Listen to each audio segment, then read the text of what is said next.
5 laps separates one of these 20 women from a place in athletics history. The 10,000 metre final is upon us. The weather is just about perfect. It's overcast, it's cool, and there are a huge number of spectators here in Tracktown, USA. Eilish McColgan, following in glorious footsteps. Her mum Liz won this title just over 30 years ago in Tokyo, and Eilish has had the best season of her career. Could she get herself on the podium? Jess Judd, world junior silver over 800 10 years ago. She's now a great exponent of the 5 and 10,000. Kim Kemboy, silver medalist over the 5,000 back in Doha. That is Letesenbet Gidey. Silver in this event in Doha. Bronze last year. The world record holder. Hasn't got a sprint, but can she run the sting out of the fast finishers like Helena Beery? World champion over the 5,000. But can she do the 10? She's never won a global medal at 10,000 metres. She's done everything else. Seifu of Eritrea, 6th in the world juniors a few years ago. Kip Karui, another one of the Kenyans who represents Kazakhstan. Alicia Monson, 7th in the world indoors this year, alongside Natasha Rogers, NCAA champion. 3 Americans in this one. There's Mulati, 6th fastest in the world this year for Ethiopia. And Carissa Schweitzer, twice an NCAA champion, over 5,000 metres. She won the trials. She's got a PB in the 1,500 of 4 minutes, so she can move if it gets slow and tactical. 2 Ugandans, they're both Commonwealth medalists. Chesang took the gold, Chalanga the bronze. Scott of South Africa, very good distance runner. Looking forward to seeing her. Daniel of Eritrea now. The Olympic champion, the 2nd fastest in history. What kind of form does Sifan Hassan bring to this World Championship? That's the face of concentration. Kushima of Japan. Tei, watch for Tei, sandwiched in between the 2 Japanese athletes, because she ran the 4th fastest time in history over the 5,000 metres. Just a month or so ago, but all the question marks about Sifan Hassan.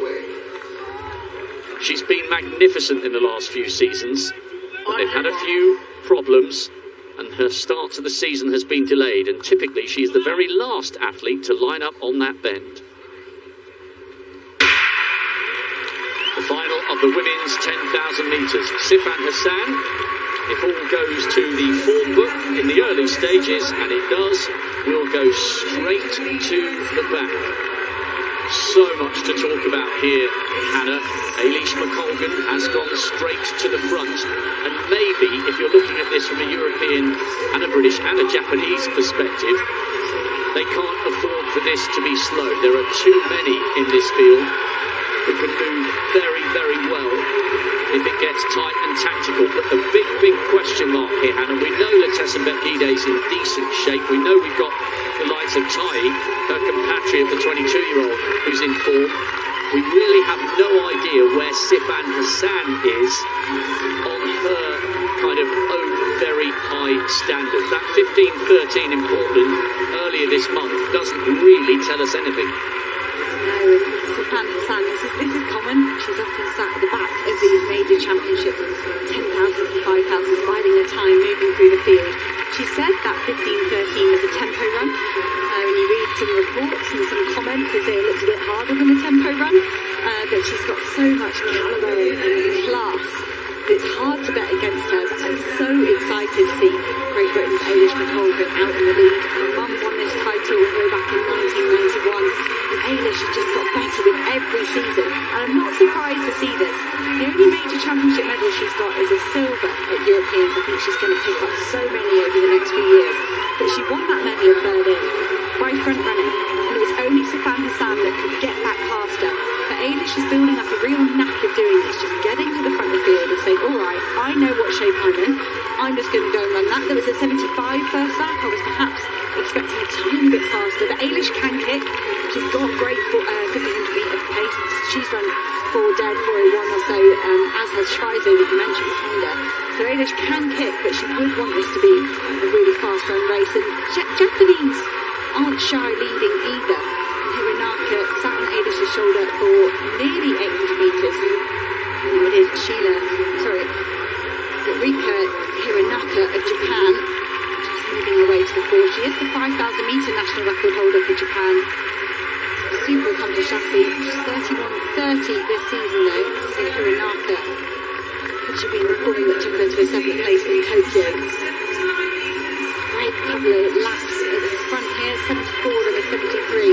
She's moving really well. Strong field out.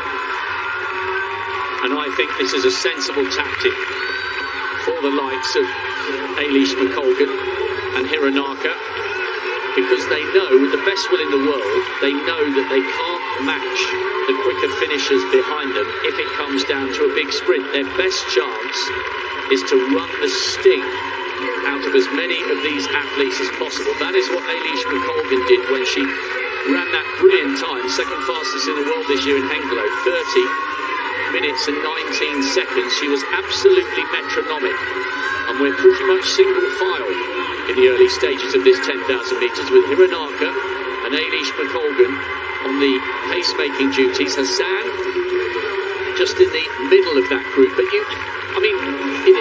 it's crazy really, the two leaders are looking comfortable in these early stages, and McColgan is in fantastic form this year. She's had 6 races and won 4 of them. But talking about Hassan, how do you try and construct a way to beating somebody who in Doha won the 10,000 and the 1,500 metres? That is an unprecedented range. She's really burst into the scene in Doha. She was running fantastically well a few years before that. But that range to win the 1,500 and the 10,000, she ran 3:59 for the final 1,500 of the 10,000 metres. And that's no messing about, and I think that's why these athletes have had to change their tactics. They've had to think, I have to try and run the sting out of the likes of Sifan Hassan. And she's sitting way back in that pack at the moment, just chilling out. Great stuff early on by Hironaka. Now, Fidek has seen his compatriot launch a big throw. What can he do in response here? Throw from Pavel Fidek. He's chasing that lead of Wojciech Nowicki. 80 metres and 7 centimetres. Pavel Fidek takes the lead. 80 metres 50. Imagine if this man wins his 5th consecutive world title. Talking about impressive performances, Sifan Hassan, certainly someone that's delivered time and time again on the world stage, but I wonder if she's at all aware of the history of Pavel Fidek, who's just trying to make to her inside, moving their way past the hammer cage. Now, Hironaka looks very comfortable out in the lead. I do love the attitude and the application of the Japanese athletes through these rounds. I know we've got no rounds here with 3,000 metres, but we often see them in the 1,500 and the 5K, just kind of sticking to task and making it a fast race. Hironaka trying to get herself another top 8 global finish to back up her 7th place from that home Olympics last year. Interesting to see the 3 Ethiopians running very, very close together. That's the view of Hironaka, top 8 last year. I just get the feeling it's slowed a fraction here. They've bunched up once again, and that's the thing. If you go to the front with a field this good behind you, you've got to have the courage of your convictions. 6:08 at 2,000 metres. So it's a decent pace. What are they? They're around about 30:50. Really nice running from Hironaka. I think Eilish would be very relieved. She would have perhaps had to do this herself if she had wanted a decent pace, but that's going to really help. And Helena Beery, she's won 5K titles here, trying to win a 10K title. Henriksen of Norway, he's not won any of these major championships yet because he's got to deal with the likes of Nowicki and Fidek, but that looked good. Was it a valid throw? Because that looked long. See, Henriksen does go into the lead, 80 metres and 87. Everybody is trying to spoil the Polish party. Norwegian Ivan Henriksen is at the moment in the lead. There's been a noticeable increase in the tempo here from Hironaka. On the previous lap they were beginning to bunch, but I think she has increased the pace here, knowing that she needs to try and spread them out. As Hannah mentioned, Obiri looking very comfortable in third place. It's Chepkarui in fourth, the Kenyan who now represents Kazakhstan. No move yet from the three Ethiopians. Remember, Letesenbet Gidey is the world record holder, a medal in Doha and a medal in Tokyo, but the pattern that tends to unfold when she and Hassan are on top form is that Gidey hits the front, puts in a savage section of the race and gets rid of everybody apart from Sifan Hassan. There is Gidey, our directors and camera crew doing a great job here. Gidey, one of the favourites here, but can she, towards the middle or back end of this race, try and change the tactics? And is this one of her best chances to beat Sifan Hassan? Is there a question mark over the brilliant Dutch woman who is just towards the back of that group? She's just out of picture on the left, in front of the bobbing distinctive head of Jess Judd of Great Britain. There's Hassan, just coming round on left of picture now.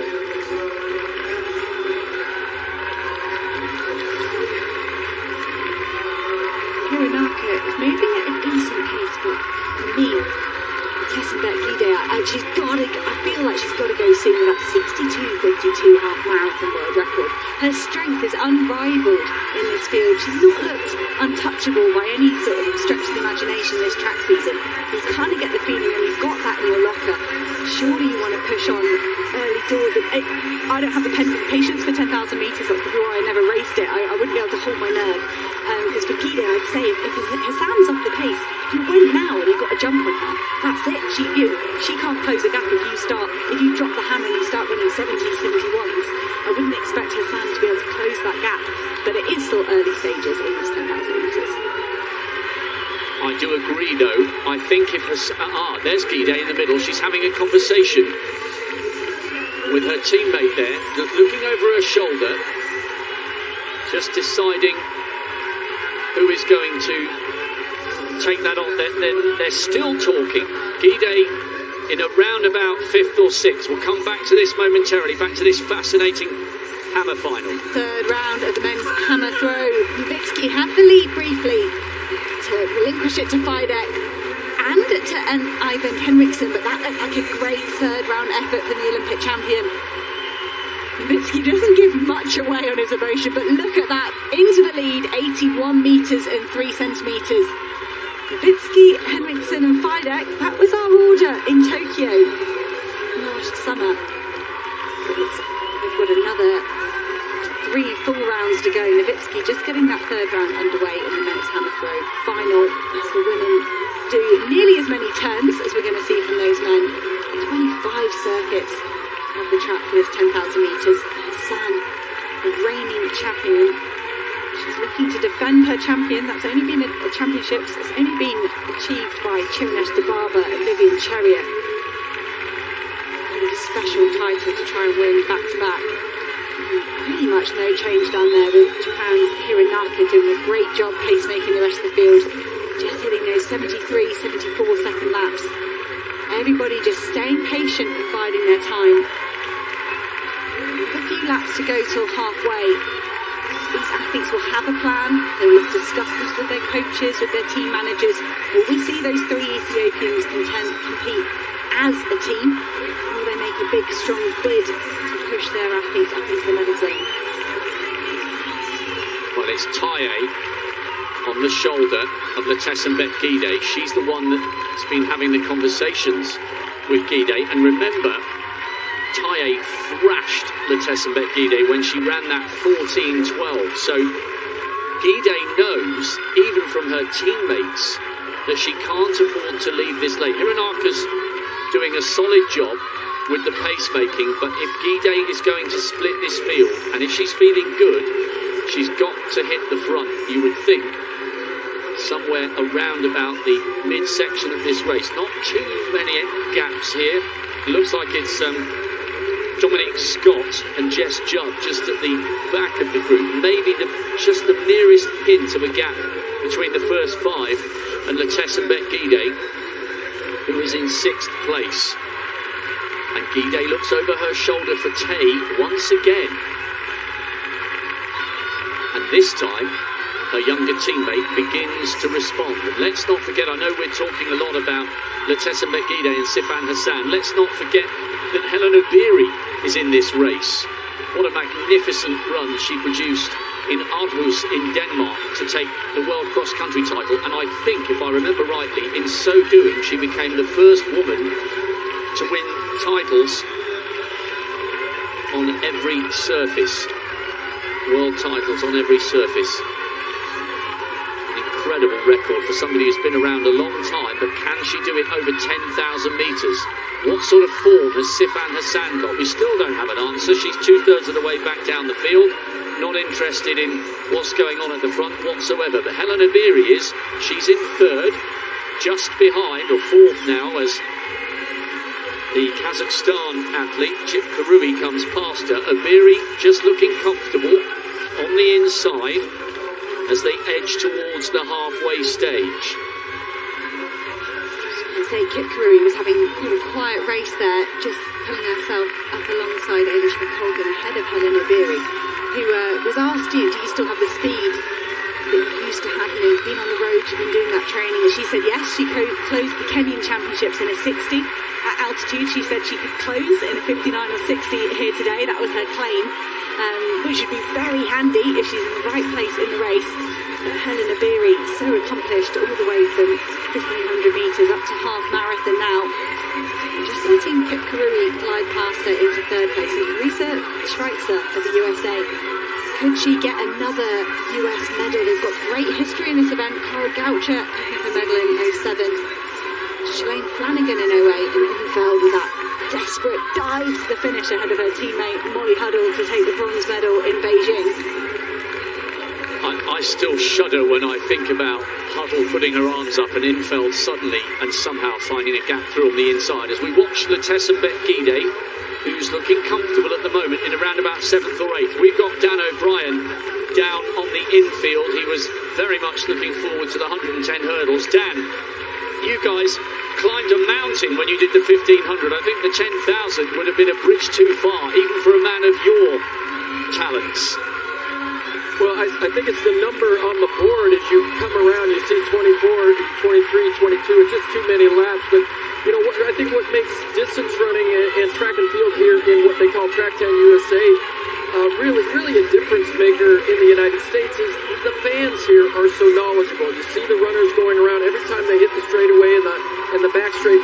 They are just cheering them all the way around. But, you know, let me take you guys back in history just a little bit. Let's go clear back to 1982, and we'll talk about somebody very historic, we know from World Championships even, but taking a break from her sensational international tour. Mary Decker Slaney returned home here to Eugene, Oregon, where she called her home. And less than 24 hours after arriving, she decided to enter a 10,000-meter race in an all-comers meet in Hayward Field. The old Hayward Field, wearing flats and treating the race like a training run. Decker ran 31:35 to take more than 40 seconds off the previous world record. And Mary Slaney, just a household name in these parts. But you talk about history in this stadium. Could history be made today? Oh, great insight about a champion from a champion. Mary Decker Slaney. Great win for her all those years ago, and there is so much history. You can feel it when you're walking round here, and it says feel the glory. Well, we will do. Now, despite the fact that Hironaka was at the front for quite a long time, it's become bunched. We've lost Dominic Scott and one of the Ugandans. Eilish McColgan now leading, but this feels, now that we're into the second half of the race, someone's got to make a move. This feels like an uncomfortable position from which to lead, doesn't it, Hannah? Because it's not as if at the moment she's only got 5 or 6 hanging on. This feels like she's leading, but with 3/4 of the field queuing up behind her. Eilish took a great guns-to-tape victory at Hengelo with that 30-19, but she was on her own, and you're right, Rob. The pressure, the anxiety, everyone was waiting for someone to attack, and you've got to defend that position over and over again. It can be incredibly mentally draining. It's a lovely, still, cool, perfect distance running morning, but that pressure of having the likes of Helen Obiri, Taye, Gidey, never mind Sifan Hassan, still content to sit at the back of the field, has got to be playing on Eilish's mind. For me, Helen Obiri made a bit of a move, and that almost woke up Eilish McColgan. It's like she was waiting for one of the big names to try and make an attack, and that almost launched Eilish McColgan to the front of the field. I don't know if she was quite ready to be there yet. They went through halfway in 15-19, which is a great pace. Eilish McColgan just continuing almost the same pace that we saw from Hironaka, maybe a shade faster. This pace will start to tell, the fatigue will start to settle in, and at some stage this field will fragment, but at the moment, as you said, Rob, Eilish is just acting like a pacemaker for a really high quality field that are queuing up behind her. Obiri on her shoulder. Now Obiri knows what it takes to become a global champion over 5,000 metres, but thus far in her career she has failed to win a 10,000 metre global medal. 5th in Doha, 4th in Tokyo. She's in 2nd place, but yes, this group, this is big. At the moment, this isn't quite panning out as Eilish McColgan would have predicted. I wonder if she would have been better off, bearing in mind these conditions are cool, and look, it must be so difficult to be this bold when you've got a field of this quality. I wonder if she would have been better off going out at the type of pace she produced in Hengelo right from the very beginning, and at least forcing everyone to answer some very difficult questions, because the longer this goes on, with that big group behind her, the harder it's going to be for the leader, and the more it plays into the hands of those who are saving themselves for the big wind-up into the finish. In the 3rd round of the men's hammer throw, this is the reigning champion, Pavel Fidek, roaring the hammer down the field, and that's a great mark there. Getting up towards the championship record, the lead is with his teammate Nowitzki at 81 and 3 centimetres at the moment. Has Pavel Fidek added anything to that? Well, it's the world lead. 81 metres and 98. That is enough for the gold medal position at the moment by nearly a metre over his teammate Nowitzki. Fidek leading in the men's hammer. Great Britain's Eilish McColgan leading in this 10,000 metres, but this is a massive, massive pack of athletes alongside her. Taye and Gidey in 2nd and 3rd, and you know, we're talking about Letesenbet Gidey and Helen Obiri and Sifan Hassan. Egegu Taye could win this title. She was so good when she ran that 14-12 earlier this season, and she looks very, very comfortable here. The other Ethiopian, Mulati, coming up into that big group. Schweitzer running wide on the outside, and this now becomes a very, very different kind of race. They're coming round now with 2 of the 6 miles left to run, and this is a very big group. Gidey has at last hit the front, but how hard is she going to run, and how